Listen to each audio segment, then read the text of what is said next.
Hello people, and welcome to Crypto Exposed. Experts say necessary systems are already in place for financial institutions to utilize XRP across the US. Okay guys, let's get into it.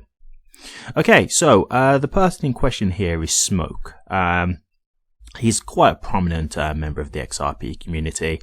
I've had some little disagreements with some of his content that I've covered in the past, but when it comes to this, yeah, I think this is pretty accurate, to be honest with you. I don't know if you are aware of this, but Ripple have been getting basically licenses across the US for quite a while now.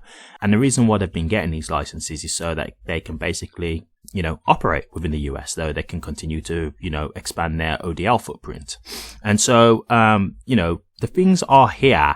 And to be completely real, like if it hadn't have been for the SEC versus Ripple lawsuit, it's very possible and even probable that there would have been more banks utilizing XRP by now anyway, right? Like a lot of the reason why we can say that it's had to get to this point is, more because of the actual Ripple versus SEC lawsuit, which put a real, a real hindrance on XRP's growth. Like David Schwartz actually spoke about how there was a partnership in the works just before the SEC announced the lawsuit, and everything was going smoothly, everything was fine, and then once the lawsuit came out, it dissolved the partnership. They said, look, like we're going to kind of take a step back, we'll let you guys get this sorted out and we'll get back to you. But, that lawsuit has lasted, even ongoing, 4 years and counting, right? And don't get me wrong, I do think the lawsuit will be over very soon now at this point.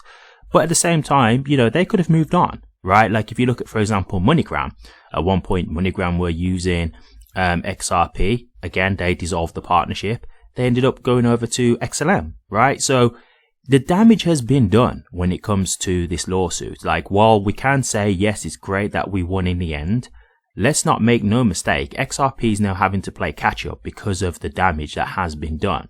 So while I am glad to see that in the end we got like the last laugh in terms of the SEC losing, because if the SEC had their way, they would have won the lawsuit as well, because when Gary Gensler was in charge, he wanted to destroy crypto. That was the aim.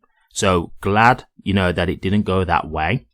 But at the same time, for Gary, it's still kind of mission accomplished to a certain degree, because they hindered Ripple's growth and XRP's growth. So, they still did, accomplish a little part of what they had set out to do, which just tells you like the whole like corrupt and evilness of, that guy. I'll say guy loosely, he's more like a demon. But anyway, they've got these money licenses they've been picking up over the US. And so these are so they can expand their ODL footprint, as I was saying. And like now that the Ripple lawsuit is going to be over pretty soon, I would estimate, the doors are open, right? Institutions can start getting involved. They can start utilizing XRP again. Because, this is another thing as well that's been so great in regards to the lawsuit, going the way of Ripple. But if the actual lawsuit gets dropped as well, just on top of that, right? Obviously, the reason why RLUSD was created is because when obviously the SEC versus Ripple lawsuit was going on, obviously all the exchanges, took down XRP. There was only one exchange that kept XRP up for trading and stuff, and that was Uphold, right? And so, even Ripple, just being cautious, they wasn't using XRP for ODL services in America. They was using it in other countries, but in America, they wasn't willing to use XRP because obviously if they lost the lawsuit, they would have been in a lot of trouble. And so they were actually using Tether USDT for ODL services. And so obviously what they thought was, well, one, the stablecoin market is massive, so why not get a piece of that action? But two, why are we going to continue to use USDT and help them get, more financial value out of our product, ODL, than ourselves, right? Because let's just say this lawsuit wasn't going to be dropped and it was going to be an ongoing thing. Going forward, Ripple wouldn't have been able to use XRP in the United States, right? So what they would have done just to avoid that legal scrutiny is they would have just used Tether, or, they could have used a different cryptocurrency, but Tether. And so that's them now not gaining value out of their token, right? Because that's why they use XRP. One, because obviously it's fast and efficient, of course, and cheap. But the other thing is, obviously, it's gaining value for XRP, which is the main token that they hold and promote. So it was obviously a double win for them. But in this instance, obviously they're helping Tether, right? And that's not what they want to do. So they created their own stablecoin to, one, get themselves in the stablecoin market, and two, so that obviously gaining value to their own stablecoin rather than putting money basically in Tether's pocket, which, you know, I completely understand. But now that the legal scrutiny is going to be over, well, they can go back to XRP, or, you know, I think David Schwartz has said this, he can give people the choice, right? Like, he can say, look, you know, if you guys are in America and you'd rather just use the RLUSD stablecoin, then you can. And I think that will be what they'll do for all countries, to be honest with you.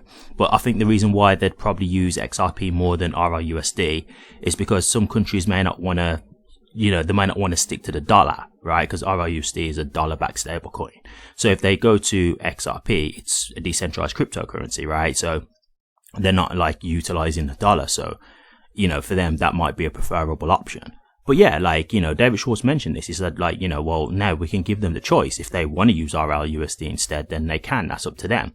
But one of the things that he did say is, like, you're most likely going to choose the better option. And in all honesty, XRP is the better option, right? It is, because while RLUSD is good as an alternative because, you know, it's a stable coin, it's just a stable coin, right? Like, XRP can be transferred, you know, instantly.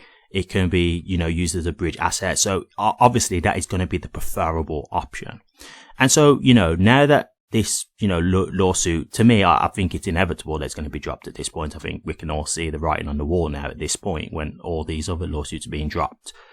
At the end of the day, like, this is probably going to open the doors for Ripple to be able to use XRP again in America rather than just RLUSD. Now, as I said, I'll probably give them an option, but XRP is on the table again. Whereas before, XRP wouldn't have been an option. It would have just been RLUSD. And look, as much as I've said it's fine that they can use RLUSD, and I still stand by that, it is fine, but being able to use XRP is going to be the better option, right? Because America is the biggest economy in the world. So if you've got the biggest economy in the world, being able to use XRP as a bridge currency, that is going to help and, you know, favor XRP massively. Like, that's just the fact of the matter. So I was honest about this. Like, I did say, like, it'll be fine that they can use RLUSD. But obviously it would be better for XRP to be utilized as the main token. It'll still be good for XRP because it can still be used as the gas token. So it will still get some benefit, but it's not as good as if, like, they was actually utilizing XRP, the asset itself. So now that's back on the cards. Like, Ripple are in a great position. So yeah, I would say that everything that they need in this instance is really there ready. So I think the only thing they really need to clear up now is the lawsuit, and then, probably just regulations, you know, get regulations in place so they know what the framework is and everybody can start, you know, adhering to the rules of the road. And I think that's it. I think everything will be good to go at that point. And so, you know, once you get America, you know, bringing in that adoption, you know, that's when you can start to see how this is going to pan out. And I think that the opportunities are going to be very big for Ripple and XRP. So, you know, time will tell, but I think, you know, we've already been seeing it, like how much the shift has been, right? Like, you know, XRP being looked at as a crypto asset for a strategic reserve or a crypto stockpile, right? And we know that obviously, you know, Brad has a relationship with Trump. So, you know, that's also going to be a huge thing, potentially doing a crypto board in the US, and Brad was going to potentially be on the panel. That's a possible opportunity that's looking at, becoming a reality. So all these things obviously are going to bode well for XRP in the long term. So yeah, I think, you know, from what I can see, that they're going to have all the things that they need, and, you know, give it time. And I think that we could see, you know, the ball really rolling for XRP. So real great position for them to be in right now. Thank you very much for watching this. Please remember to like, comment, and subscribe. And hit that bell. Take care.